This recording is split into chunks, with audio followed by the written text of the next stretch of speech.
And I'm going to broadcast. We are live, but I would suggest just holding off a second, make sure we got a good connection for those out there. Other than that, we're all set, Rick. Thanks. Good evening and welcome to the April 21 meeting of the Newburyport Planning Board. I will begin by calling the roll. Alden Clark. Here. Beth Delisle. Here. Ann Gardner. Here. Leah McGavran. Here. Don Walters. Here. Rick Tainter. Here. And we have three members absent tonight: Bonnie Sontag, the chair, MJ Verde, and Tanya Hartford.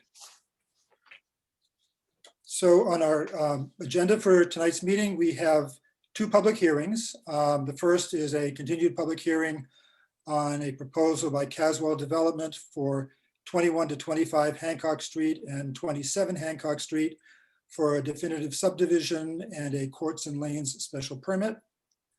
The second is a special permit for nonconformities for 112 High Street with Chris Crump of CWC Design LLC. Then following the public hearings, we have a request for lot releases at Evergreen Commons, request for releasing 5 lots. We have approval of minutes, and we'll be only approving the March 17th minutes. The April 7th minutes are not ready at this time.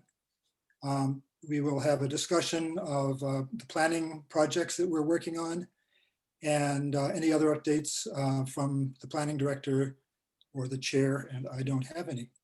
So let's begin with the first public hearing.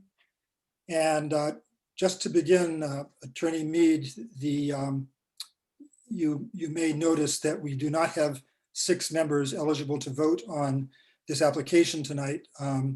We have one member who is recused as an abutter, and then we have 3 absent. So I guess the question is, how would you like to proceed? Do you want to go through a full presentation at this time, or would you rather hold off and move right to a continuance to the next meeting?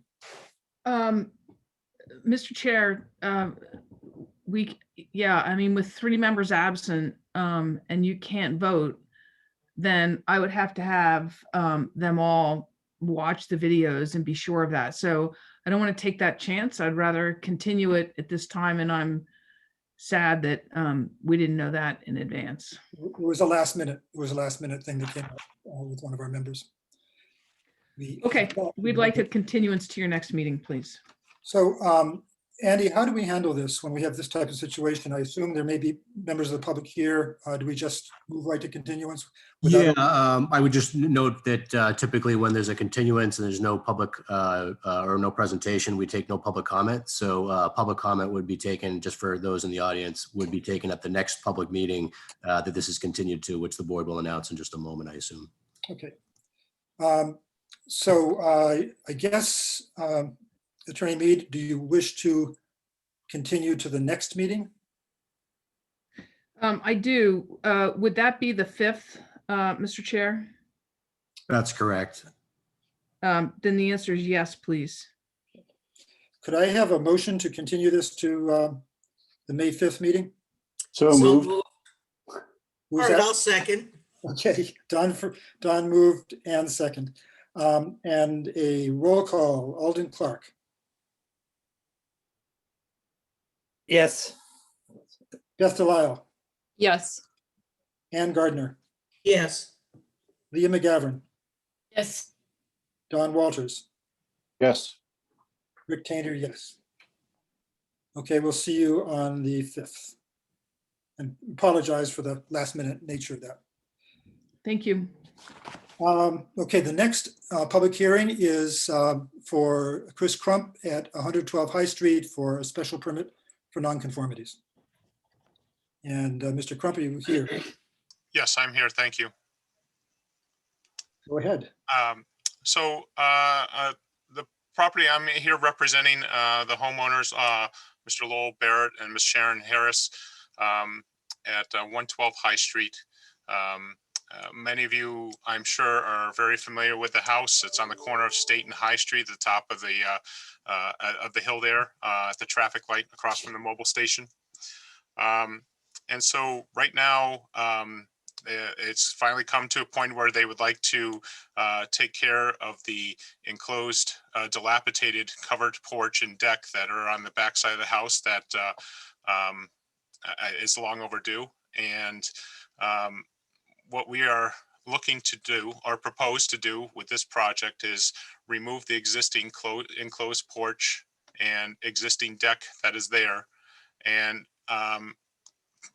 put back in its place a new, this is the side view coming up from State Street. And so we would take all this old structure out and the deck and put in a new enclosed porch and a covered deck with some storage below.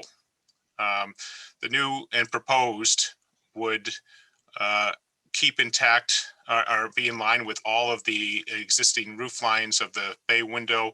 This is the existing, I'll just go in sync with some of the plans so we can, so you can see it as we go. So this is the existing elevation from State Street. And this would be the proposed. So here you can see we're keeping the roof lines in line with the bay window. We're keeping the same details orientated with other details and period correct details of the house. We're keeping a lot of horizontal lines and linear, also utilizing a lot of the railings on the porch that all also are represented currently on top of the rooftop of the house. And we're trying to keep it in scale and context to the size of the house and what would be envisioned in a house of this period and architecture anywhere else in the town of Newburyport. We would have, there are doors shown underneath the deck, but these are storage doors that would actually operate by opening outward. There's not enough room underneath for it to have an overhead garage door, so these would be more storage doors that give the presence of a carriage house or a carriage door underneath. Next slide, please. And this is a side profile. So right now, there's a, if you look at, there's this a dashed line right down the middle of this proposed elevation. That's the existing enclosed porch there, and then the deck extends out. The existing deck extends out to approximately where the wall is on the lower portion of the of this proposed addition. So what we're proposing is that a portion of this, the new enclosed porch would be slightly larger than what is there now, and then there'd be a deck, a covered porch, a covered roof that goes out and extends out, overhangs about 2 feet past the existing, where the existing deck is now. The next slide, please. That was the last drawing. Did you It want? was. Yeah. Okay. Yeah. Well, we should have a site plan in the. Sure, I'll pull that up. Thank you.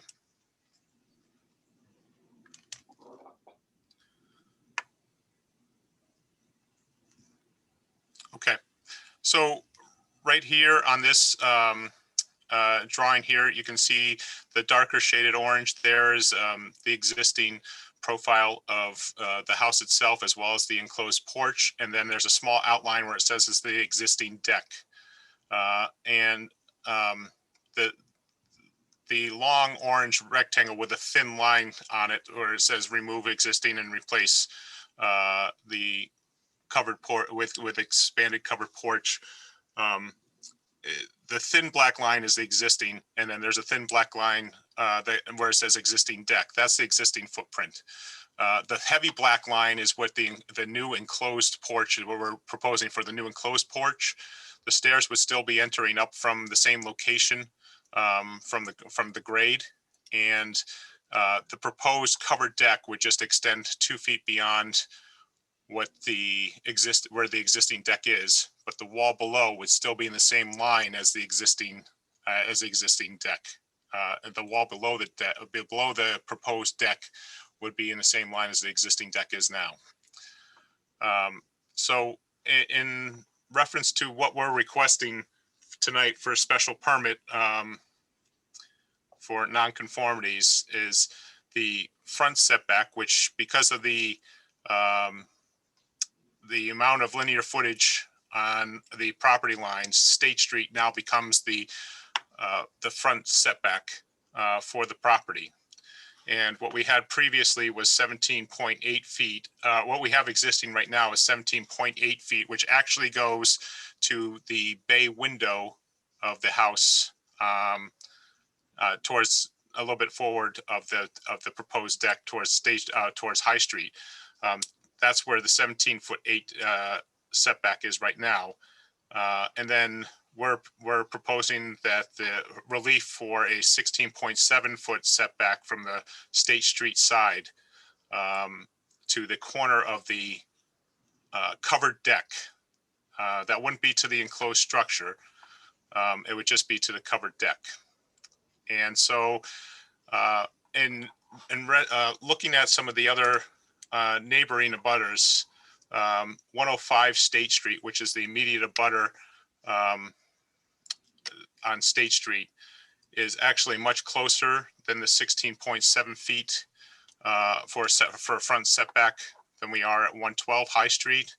The same can be said for 114 High Street, which is directly across the street from State Street, and as well as we can keep going down the road of State Street at 103 State Street, and so on and so forth, where we do have a even tighter setback on the front setback on the abutting properties. So what we feel that we are proposing for this project is definitely not more detrimental to the neighborhood, and it would definitely fit in, if not even still be less dramatic to any encroachment onto the street of State Street. And that's what we have for you today. Thank you. Thank you. Do any members of the board have any questions of Mr. Crump?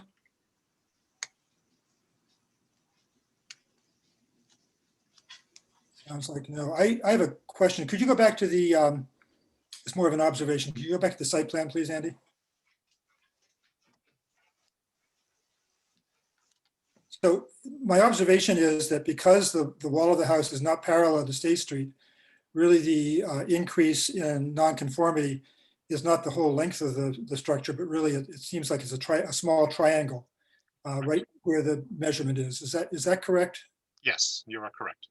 So it is unlike something where you would think that the whole front wall of a house was intruding further into a setback. It's a very small area. That area that Andy has highlighted. Yes, Mr. Chair, and at the same time, we're seeking an extension for not only the front but the side, because as you can see on the side of the house, we're extending the end of the house out. And even though we are extending that out, as the house comes out towards State Street, it further it deviates further from the property line, setbacks further from the property line. So the closest point of the house is on the back left corner there, or the back right corner, if you will, on the rear. And it gets wider and wider as we extend the house out. So your point, yes, is correct, that the only real setback deviation would be that one little corner of the proposed covered porch. Thank you. Other question? Yeah, Rick, I have a question. I'm not sure who should answer this, whether or not Mr. Kump can answer it or Andy. I deal a lot with nonconformities in my work, and in most of my work, this would be considered not the extension of an existing nonconformity. Rather, this would be considered a variance, because it's not the. If it were extending an existing nonconformity, the nonconformity is the 17.8 feet. So the proposed would only be an extension of an existing nonconformity if it was 17.8 feet. The fact that it's encroaching more into the space than the nonconformity would make it a variance. So that's the way my head is used to thinking about these kinds of things. I don't know if someone can clarify that for me.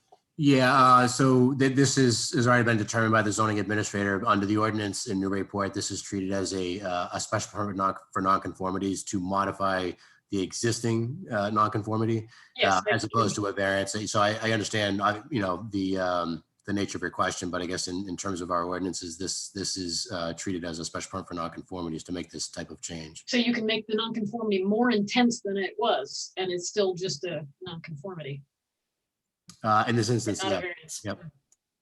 Okay. Rick, I have a question or two, and I may have missed it in the application package. Perhaps the applicant could explain for a moment or two the type of architectural features that they're providing. I'm assuming it's wood siding. Don't know anything about the windows. Are they using energy efficient windows, et cetera? So some of those type of details. Yes, absolutely. So if you can go back to the elevations for me, please. So we're keeping in still the same type of windows, the same style, look, energy efficient windows that will be going in to match the existing head heights as well as the sill heights in many of the different locations. And then as well as, if you can see in the bay window on the right hand side of this elevation, there are eave lines and details currently in that existing bay window that we intend to carry across and replicate into the covered porch area as well. And then as well as the right now, if you could just zoom out just a little bit, the existing roof line on the main house has roof railings that are up there as well. And we're intending to use those same type of roof railings there onto the porch railings that are going to be used for the covered porch. And so trying to keep all the current details and period correct architecture that's instilled in the house right now carried throughout all the way through. So this looks like it was a piece that was originally built when the house was constructed, and follow it through. Could you address the materials you're going to be using? Yep. So we're just going to continue to use the existing wood siding that's on the house now. Well, I should strike that. I'm not sure if they will use the same type of siding. I'm not sure if it'll be exactly cedar or hardy plank or something to that effect, but it will be the same clapboard siding. And then as with any other materials that are being used out there with projects today, it'll be AZEK trim or composite trim that will, lowest maintenance possible, but it will match the same color, the same thicknesses and style of the existing architecture. And for the balusters and the columns? Composite. We'll be using composite railings on those. I'd just like to say that I think of all the views, this view that we're doing, and I appreciate, you spending some time in this, and as well as the carriage type of shed doors below, because I think coming up State Street is one way. You're not going to necessarily turn to the left and see this. So I think more people are coming from High Street, from going east. So I think this is a nice modification to something that I think a lot of people will be seeing.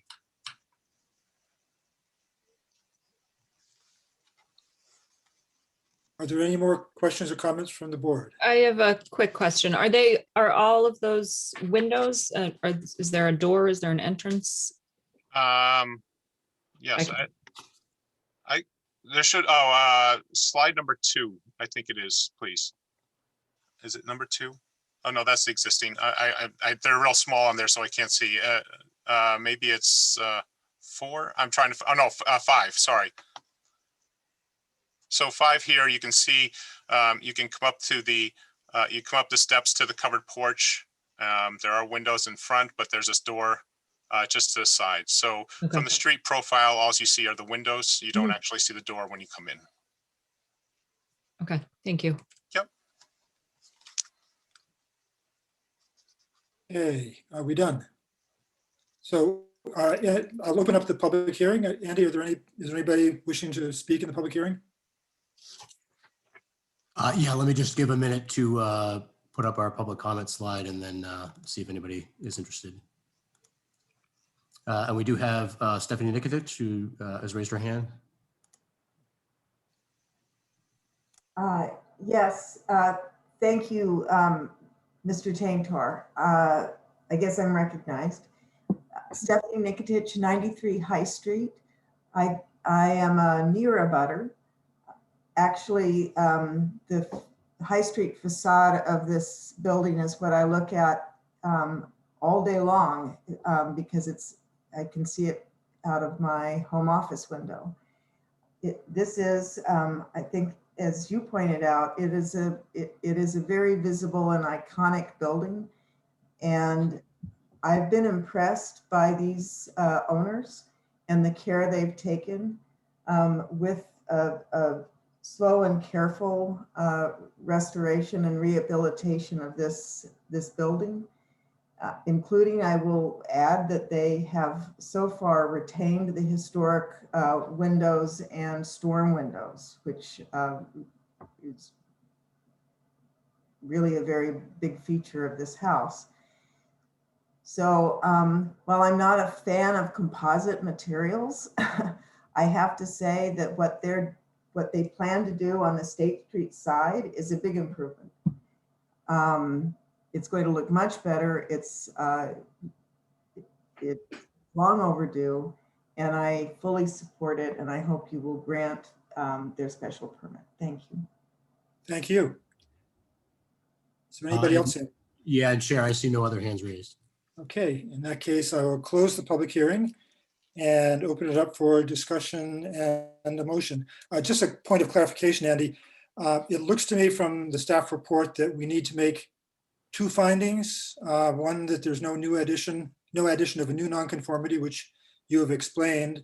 And the second finding, that it is not going to be more detrimental to the neighborhood than the pre-existing condition. Are those the two Right. findings that we need to make? Yeah, correct. And the board, this is unusual for the planning board. The planning board doesn't often deal with these types of special permits, but because the board deals with this in the downtown overlay district, you are the permit granting authority, and those are the findings that you would have to make, just similar to what the ZBA would make if they were doing it elsewhere in the city. Thank you. Would anybody like to make a motion on this? Before we do, Yes. I would just like to comment that on the drawings, this has come up before in the past, where the things that are spoken in the meeting aren't on the drawings. I just don't, it would be nice to see some of the comments like, railing to be match existing, windows to be this or that. It's all just the spoken word. None of it is actually in the drawings. So I just think that would help. And of course, Andy can approve them. So it's not something that they would have to come back for, but I would like those comments to be on the drawings. Okay, we can do that. And if the board wishes, given the agreement over that minor clarification, we could put a condition in the approval requiring that submission prior to the work being done. I would like that. Great. So a motion? I'll make it And with the proposed draft motion as amended, as Lee just stated. thank you. I will second that. Okay, roll call. Alden Clark, Yes. Beth Delisle, Yes. Ann Gardner,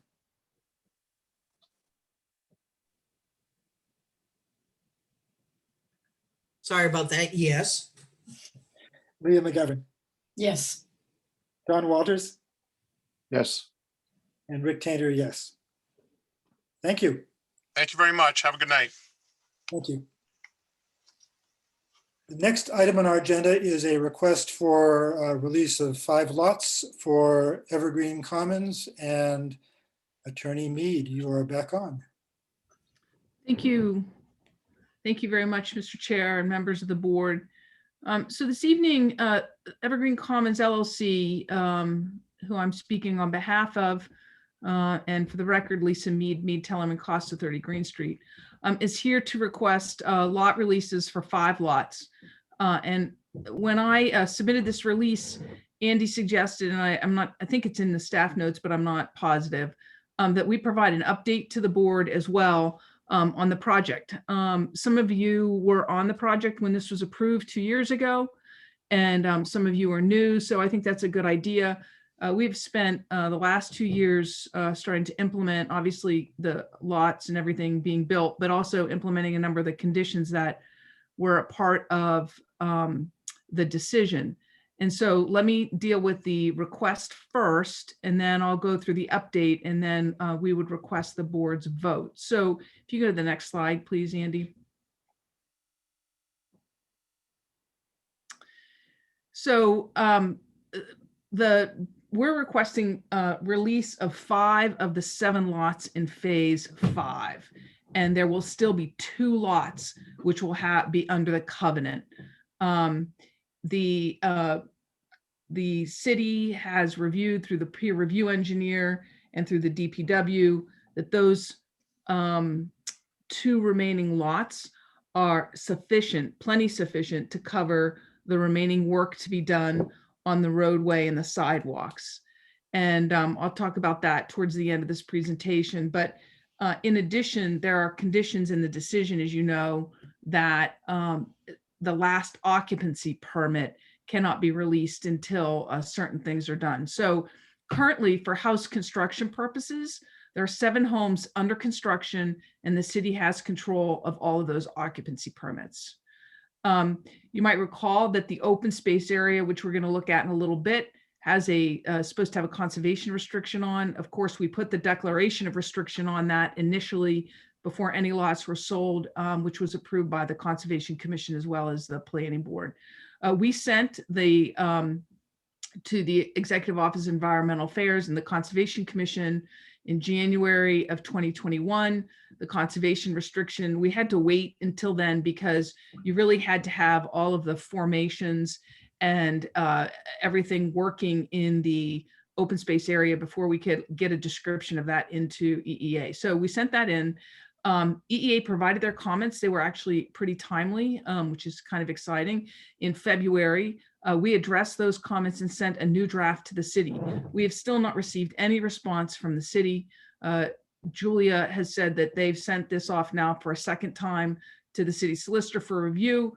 We can't send it back to EEA until we get the city's review, because it doesn't make sense to have the city have comments and then EEA sign off, and then we have to go back to EEA again. So we're waiting for the city solicitor. Last year, in April, we provided the deed and the access easement for the water. We provided the deed for the water department land. You might recall we're giving a certain portion of land to the water department, and then the access easement for the city to all of the open space areas. We gave that to the city in April of 2020. We sent it again in June of 2020 and again in September of 2020. The city has not approved or authorized execution of the easement of the deed. Of course, both of those documents were approved and reviewed by the city solicitor as part of the permit process. We had to have those as part of the special permit subdivision decision after the OSRD was approved. So that's the status of that. The next slide, please. Signage. So the Conservation Commission requires a number of signs within the conservation area. We had the design of those signs in mock-up presented to the Conservation Commission in December of last year to review and approve, and they did. The signage was approved finally by not finally like a bad way, but in final form by the conservation agent in February of 2021. The signage has been ordered for installation. The goal is to have the installation done within the month. Just to let you know, this is interpretive signage and signage demarcating the open space and signage demarcating the wetlands areas not to be encroached upon. In addition, the Conservation Commission asked that the applicant provide an additional interpretive sign, which is actually going to be kind of cool. It's going to be located up towards the entrance by the end of Boyd Drive, which is actually a history of the site back to when it was nothing, and then when it was a gravel pit, and then when it was a golf course, and now the conservation subdivision. So that's kind of exciting. It's got some historical photos on it. All that interpretive signing, we hope to have, and demarcating signing, we have installed within the month. We're talking to the Conservation Commission also about some minor modifications, which once they approve, will come to the planning board on. And we met with the conservation agent on February 25th to discuss those minor changes. And they are as follows. Originally, there were 2 bridges that went over that pond and wetlands area in the back. Because of the location of the bridges and the construction of that, the bridges were too close, and the conservation agent had approved the removal of one of the bridges. I'll show you that in a minute. There's a section of the trail that needed to be moved slightly as you go up Duffy Drive to make sure that it was accessible and met handicap accessibility requirements. And there's a slight modification to the plantings in the open space. There's been some landscape changes in the open space and stormwater management related to some rain gardens and how they were located. So those minor modifications actually were opened up last night at the Conservation Commission. They were continued so the Conservation Commission could have a site walk. Also, the agent wasn't present. And then we'll be back in front of the Conservation Commission on May 4th for their formal review. So next slide, please. So the Homeowners Association agreement on February 25th, 2021, we had a meeting with the conservation agent and the zoning enforcement officer relative to long-term management and provisions of the HOA and the method of calculating impervious surface. This will be coming to the planning board as well. So there is, as you know, the applicant is, homeowners are permitted to increase the impervious areas on their lot by 500 square feet. We have found in implementing this over the last 2 years that there's some confusion on, not confusion, but it's not as clear as it could be. And so what we have met with the conservation agent and zoning enforcement officer about is 2 things. We're providing them with a plan and schedule and an as-built of every single lot, including the impervious area at the issuance of the occupancy permit. And those calculations are being provided for every single lot and then also on a spreadsheet. And those will go into every file for every home. So if in 10 years, somebody wants to come in and add impervious area on their lot, all someone will have to do is open up the file and see what the calculation needs to be. So we've worked through that with Jennifer and Julia for a while. They like this methodology, and we'll be bringing it all to the planning board as soon as the Conservation Commission has an opportunity to discuss it. Roadwalks and sidewalks. So the sidewalk tip downs at driveways of units are under construction, as you can see in the review letter. We anticipate the top coat of the drive of the roadways and the completion of the sidewalks in late September after all the hot weather is over. The open space, the anticipated completion is likely in the fall of 21, excuse me, this fall, after a season of new growth. Right now, and I'm going to show you some photos of this, given all the construction that has occurred out there, some of the open space got packed down.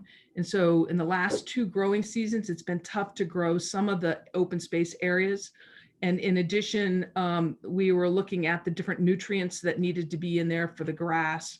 And so right now we have actually there's a tractor in there that is not plowing, but digging up the dirt. This is all under the control of the Conservation Commission to loosen up that dirt and replace and replant some of the open space areas. So where the open space should be complete by the fall of 2021. In addition, all of the lot corners receive granite markers so that there's a delineation between the open space and the lot corners. All but 7 of those lot corner markers have been installed. One of the things that's not on here is the connection on the bike and walking path from the development itself up the embankment to the bike and walking path that goes along 95. And we have attempted to get in touch with DOT. We've had significant amount of problems with that communication. I know that Steve Sawyer talked to Andy today about that. And we have some potential new routes of communication and an attempt to get that done in short order, because that needs to be constructed this summer as well. Next slide, please. So this is the new landscape maintenance, operation and maintenance plan that has been provided to the Conservation Commission. So if you look at the upper left-hand water feature wetlands area, it's not a water feature, it's a wetlands area. You'll see the island in the middle that used to be a green, and you'll see the two bridges that go over that. There at one point was a bridge that was further north. I'm just going to call, oh, it would be north, further north in that wetlands area that crossed over. That's not going to be constructed, and it'll be less impact on the wetlands. And also it ended up, if you go out there in reality, being too close to the other bridge. So other than that, one of the landscaping things that changed was that the pollinator meadow that was on the westerly side or closest to the highway was too close underneath the shade that was being thrown by the trees in that area. So some of that pollinator meadow just along the edge where the shadow was is turned into some shrubbery and other vegetation. Similarly, up at the southern end of this site, I don't know if any of you have ever golfed out to Evergreen, but that used to be the fourth hole. At the very bottom tip there, that's also very shady up there. And so that pollinator area was moved in a little bit and is planted in a different vegetation, or proposed to be planted in a different vegetation. But otherwise, that by and large is intact. Next slide, please. And so here's just some shots from earlier this year of the construction that was happening. Or actually this is earlier on in construction. So this is if you were coming down Duffy Drive off of the opposite end of Boyd Drive in the project. And next slide, please. And here's one of the crossings for the bridge. And next slide, please. And here's a shot across the development before all the open space was done. Next slide, please. I don't know if any of you walk the rail trail in the winter up from 95 or look out over here, but this winter when there is actually a stormwater pond area that's not wetlands, the kids were actually ice skating on it. It was kind of fun to watch. And so this is one of the trails that goes along between the 95 is up to your right here, and then the wetlands area is to your left. Next slide, please. And this is just this last week, I think, or maybe or late last week. And we're loosening up that dirt in that area of the open space to try to replant all of that. Next slide, please. And here's another approach to the crossing of that wetlands area in the back. And next slide, please.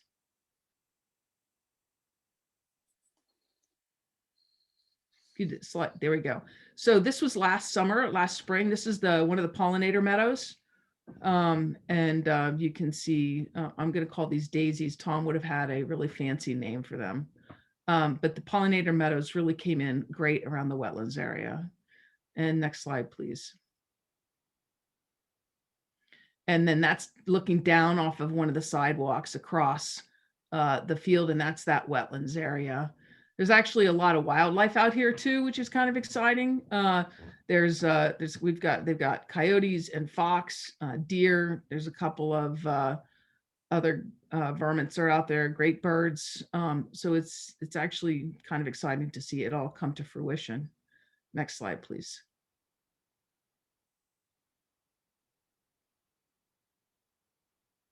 Again, here's the edge of the wetlands area and some of the pollinator plants coming in.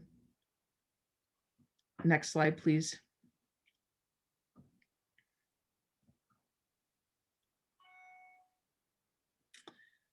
So there we go. I was going to say this should be colored. So this is the original phasing plan that was done. You might recall the board approved this phasing plan in 2018, I believe. because the effort was to do the phases in a manner in which the public infrastructure would be done at the same time, but allow obviously the homes to be released in an appropriate manner, and making sure that all the stormwater and whatnot was done at the time that section of homes was done. So the board released all of the lots, phases 1 to 4.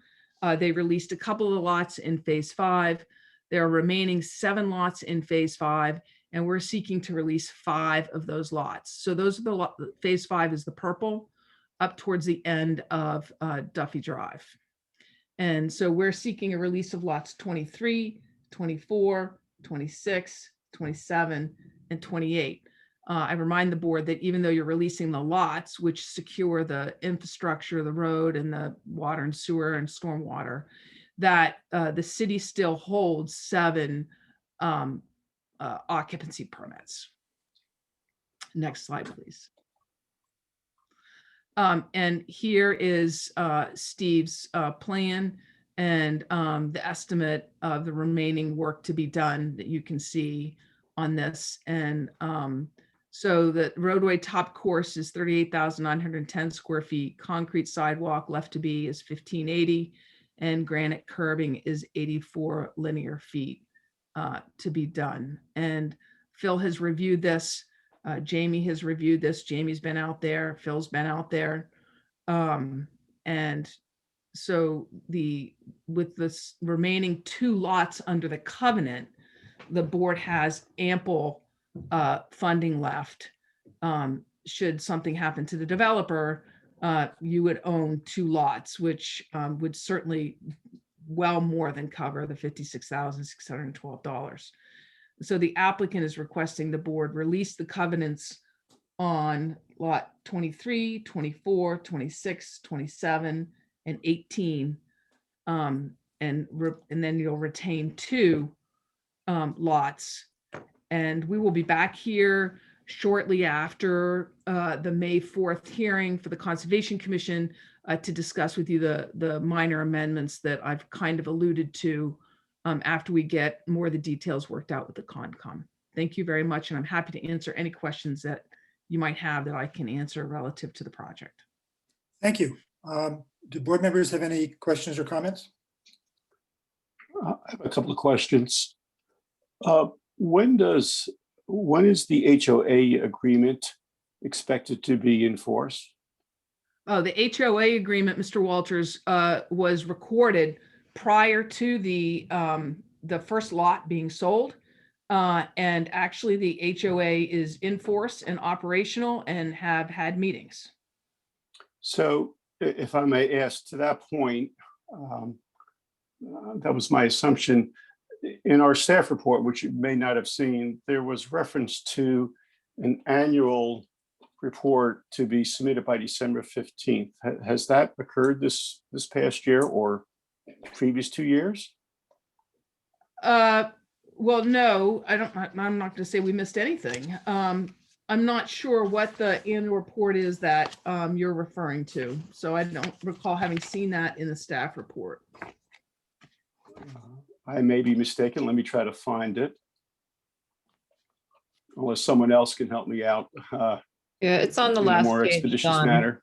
Hey, There it is. It's Don, called did you mean the perpetual landscape conditions. plan? Thanks. Yeah. Don, did you mean the landscape plan that's submitted to the water division? Or? Well, it says perpetual conditions item, well, whatever the bullet says, the condition states the homeowner association shall submit a report at the end of the season, no later than December 15th of each year, documenting a qualified third-party inspection of the conservation restriction, i.e. abbreviated CR, and summarizing the maintenance steps taken within the open space area.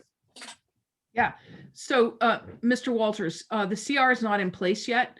The open space area hasn't been turned over completely to the homeowners association. Evergreen Commons still owns it because it's not done.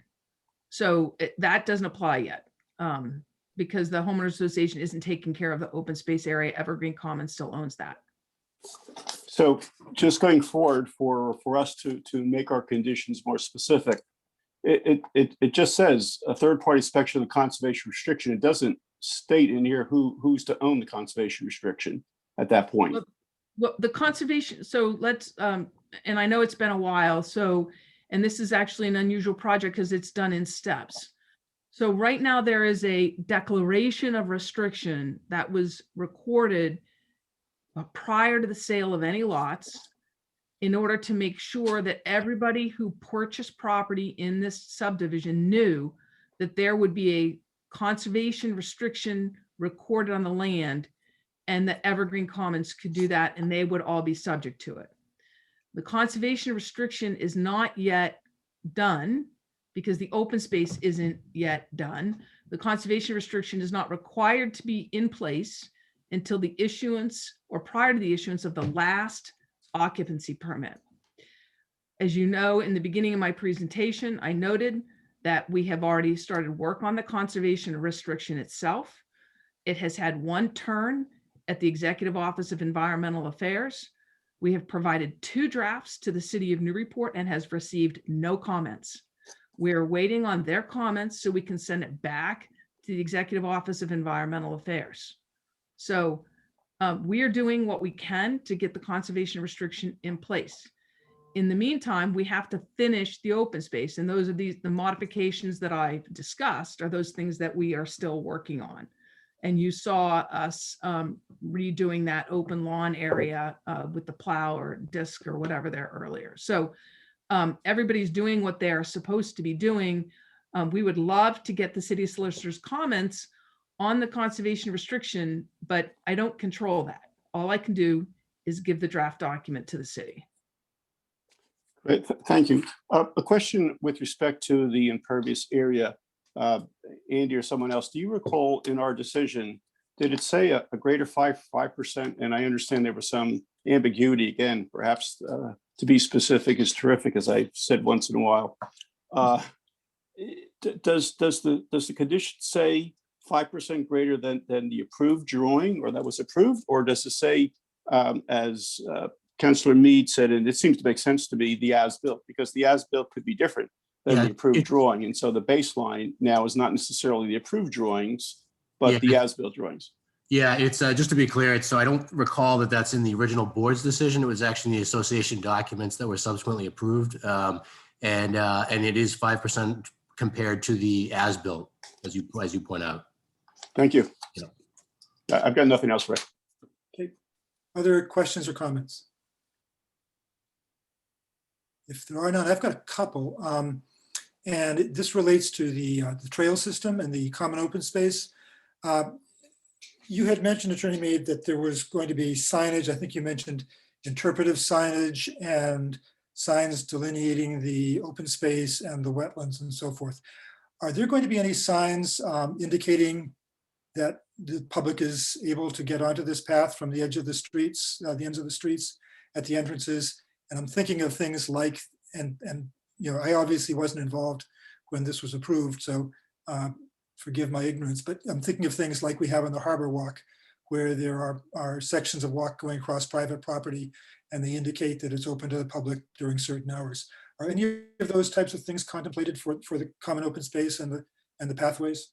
Yeah, so that's a good question, Rick. I don't have the signage in front of me, but one of the things that we were working on was the language of the signage, and I believe that there is an indication that it is public open space. There are, I want to say, 2 or 3 signs, interpretive signs. There's one up at the upper end of Duffy Drive where the pathway comes into the open space. Then there's a sign, I believe, another interpretive sign that's down off of Boyd Drive. And I'm not sure if there's one that's in between lot 17 and 16 there, but you know, we went back and forth with the Concom related to what those signs say. And I believe that they do, but I cannot tell you specifically because I don't have all of them in front of me.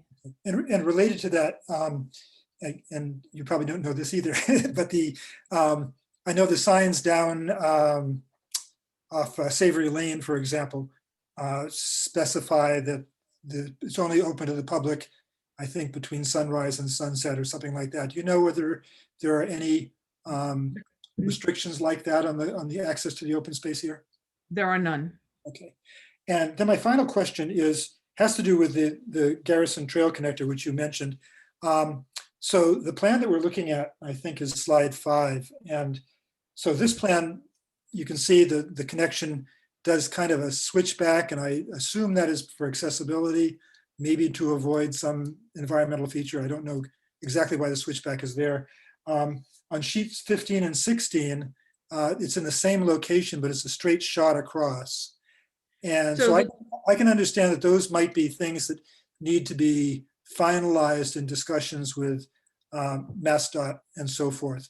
I guess my big question is, in the plan that was, the sketch plan that was part of the special permit actually showed the connection much further to the north, almost parallel. There you can see it, it's almost parallel with 23 and 24. And is that still all up for discussion right now? Are you just looking at different locations, or have you determined to move it down to the southern end? I don't have any, I don't see any reason why one is better than the other. I just was wondering for clarification. So I think, so first of all, the decision, the condition, the decision is that it's going to depend on where we can get it connected with MassDOT. So it's going to largely depend. The other thing is the topography. And I suspect that you have ridden on the Garrison Trail, and I ride on it in good weather just about every day. And I'm constantly looking down there saying, how are we going to make this connection and what's the best area to do it? So a lot of it is going to have to do with accessibility and what is the best area to do it without having to take down as many trees as has to be taken down. So that's one of the issues, right? Is that there's going to be a number of trees that are going to be taken down in order to install the trail. So we don't have a location right now. That's what I was saying. We've been attempting to work with MassDOT, but it will be located in the location that can be constructed without building it, 5 miles long, and B, that MassDOT says, okay. Great, thank you. Anything else from the board before I open? Oh, there's no public hearing, so I don't have to open it. Anything else from the board before we move on? If not, I guess the staff recommendation is that, and from all of the staff in the city, is that the value of the remaining 2 lots is sufficient to guarantee the public improvements. And so the staff, I guess, recommends granting the lot release. Is that correct, Andy? That's correct. Okay. Could I have a motion, please? So moved, Alden? I can second that, Leah. Okay, thank you. We'll move on to a roll call vote. Alden Clark, Yes. Beth Delisle, Yes. Ann Gardner, Yes. Leah McGavern, Yes, Don Walters, Yes. and Rick Tainter, yes. Thank you. Thank you. Thank you, Mr. Chair. Andy, is there a, Yeah, We're Chair gonna- Tinter, if I could ask, just in case Chair Sontag is not available, would you be perhaps able to sign that document if for any reason she's not able the next day or two? Yeah. Absolutely. Okay, thanks. Okay. thank you. Yes, you're welcome. Thank you. Next item is approval of the minutes for March 17th. I think several of us have looked at them and made comments, corrections. Does anybody want to speak to the minutes at this point? No? Okay, could I have a motion to approve the minutes with amendments? So moved. It's Beth. Second? I'll second. Don? Okay. Roll call vote. Alden, Yes. Beth, Yes. Ann, Yes. Leah, yes, Don, Yes. and Rick, yes. All right. Okay, next item is to discuss the 2021 planning updates, by which is meant the projects that we have volunteered to work on. And I will be the first to admit that I haven't done a lot or much. And I suspect that is the case. I don't know whether anybody has any specific updates to present at this time. If so, please go ahead and present them, and then I will make some comments. Nothing. Okay. I don't. I have something to say. Don and I had a conversation last week about, brainstorming some things on affordable housing and groups in the community to meet. But one of the outcomes of that meeting is I asked Don and he agreed to take the lead for the affordable housing. So I will be in support of him. Thank you. And thank you, Don.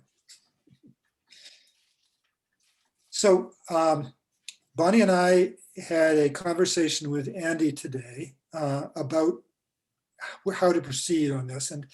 And we, Bonnie and I were feeling that it might be easier to, rather than start with a blank slate as we were starting with, is to look at the work that's already been done by the zoning rewrite committee and start chipping away at some of Andy's priority areas. He has a number of things that he would like to get moving on that came out of that zoning rewrite committee work. And basically bandwidth has been a problem on his part. And here's the list of chapters that have been worked on. And for those who don't know, the original thought was to restructure the entire zoning ordinance. And so what you see before you is what was conceived of as the chapters in that restructured zoning ordinance.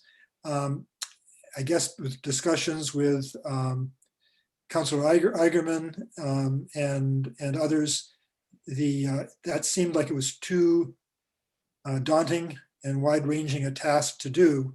And so the thought now is to use the information that's in this section. And I believe Andy is going to send all of us the link to this page so that we have it easily. To use the work that was done here, but to work within the existing structure of the zoning ordinance. And so what Andy saw as a first item to chip away at is parking and site plan standards. And so there are different parts of the existing ordinance. As you see here on this page, section 9 of the proposed restructuring dealt with parking, but there are other areas, for example, in our site plan regulations and so forth that relate to this. And when you look at internal landscaping in parking lots or drainage, low impact development in parking lots and so forth, those aren't necessarily in the parking standards, but they relate to parking and site planning and so forth. So the thought here was that Andy would send us basically, point us to the areas that the existing standards would benefit from some updates, and incorporating the work that was done by the zoning rewrite committee, and that we could, as a group, work toward this, and not necessarily with a team leader per se, but to have all of us look at the information and then pull our thoughts together. And when we come to our planning meeting, which I believe is in June, we could then use that as a forum for discussing what should go into these sections, and perhaps do some drafting along with that, but leaving the final revisions, the final incorporation into the actual structure of the zoning ordinance to the Office of Planning and Development. So Andy, did I get that right? Are you? Yeah, thank you. No, it's great. And actually, if I didn't show it here, this was off the board's listing of some of the subgroups that were, that sections that were talked about and that Rick mentioned. And I just highlighted here too that and Rick is correct, summarizing everything to date. The original assumption with that project with the consultant was that we would bring the entire package to the council, and it became realistic, obvious that that was not realistic. It's just too much to take on at once. There's too many policy changes being done as in addition to language changes. So doing it in bite-sized pieces makes more sense for everybody's bandwidth collectively. So as Rick mentioned, we'll be doing that. Jennifer and I have just sent over a so-called housekeeping amendment to clean up some language and things that are have been problematic in different sections.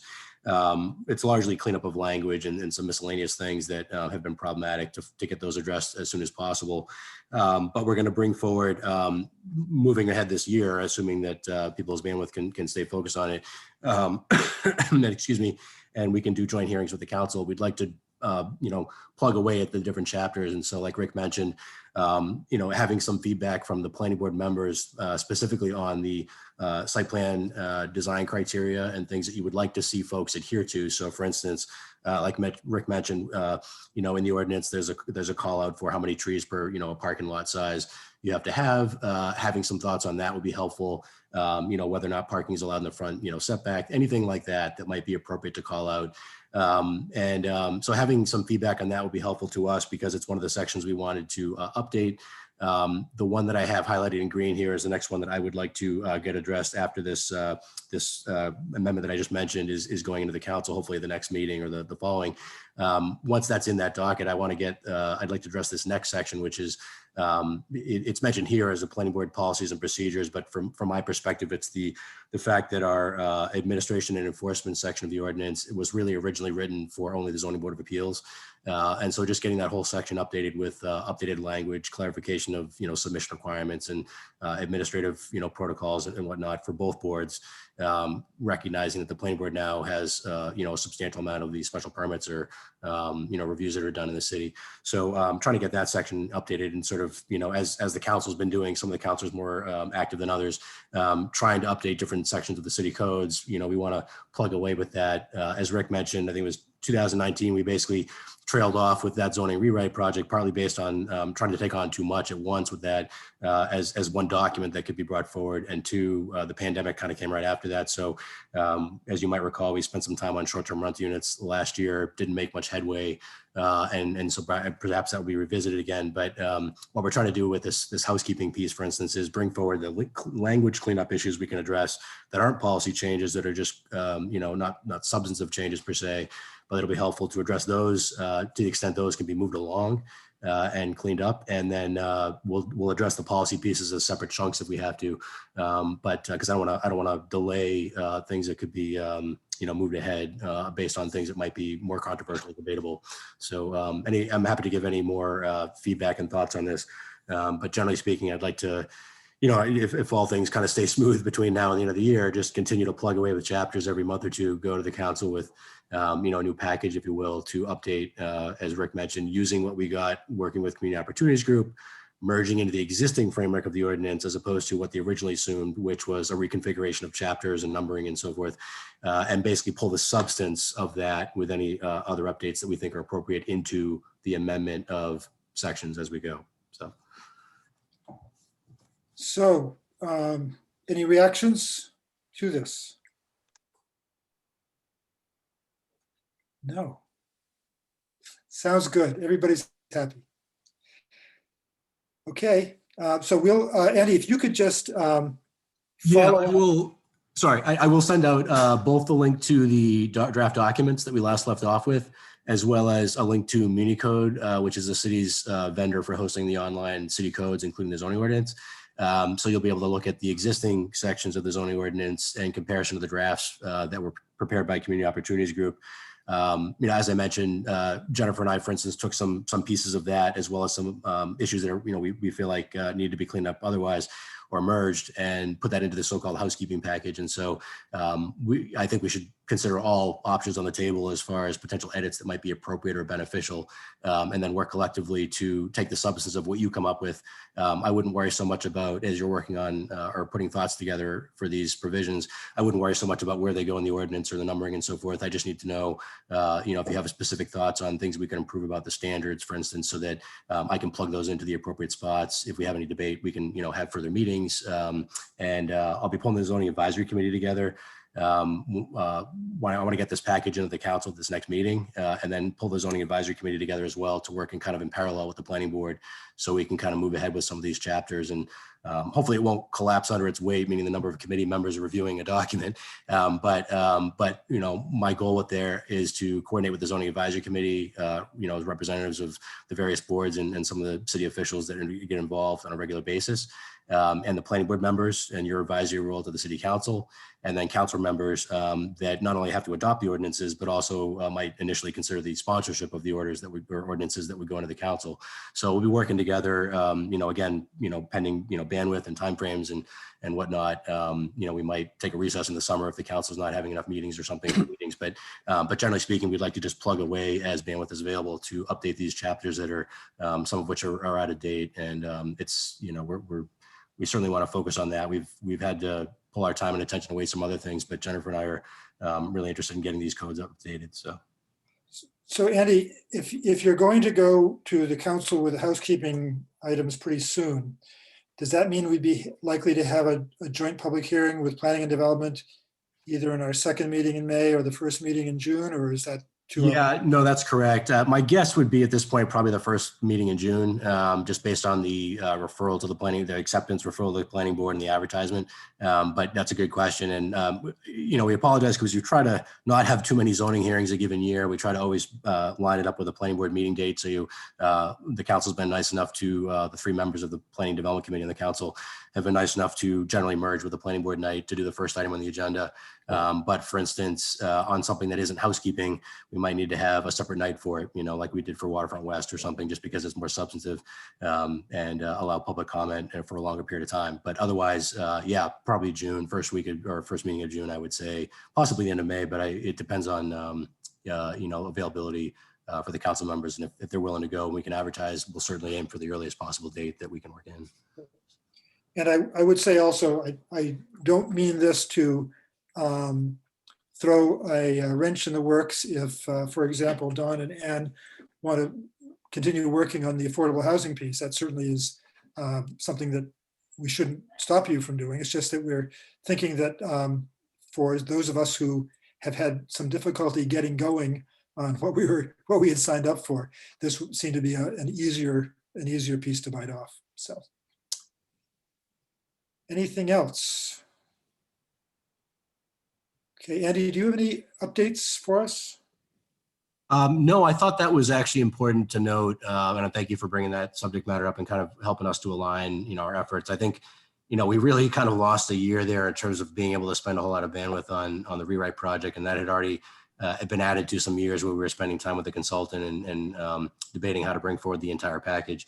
So, I'm hopeful that given where we are right now, we'll be able to focus this year on updating these different sections with everybody's feedback and getting the ordinances into some better places in terms of, cleaning up the language, but also some of the standards that you might think are appropriate, in different areas of the city, whether it be the downtown for design standards or things like that. So. Okay. Is there anything else that anybody would like to bring up before we close the meeting? I would just like to note that the last time I remember Bonnie being absent, I think Leah took the meeting and the meeting took like 20 minutes. And tonight, I think it's a nice short meeting. So, we missed Bonnie, but we were efficient tonight. Well, Duly noted. and it's not her fault. To that end, are you entertaining a motion to adjourn? I am, Mr. Walters. Thank you. So moved. I'll second. Alden? Hey, a roll call vote. Alden Clark, Yes. Beth Delisle, Yes. Ann Gardner, Yes. Leah McGovern, Yes. Don Walters, Yes. and Rick Tainter. Yes. Thank you all and good night. Thank you. Good night, Thanks. everybody. Not all.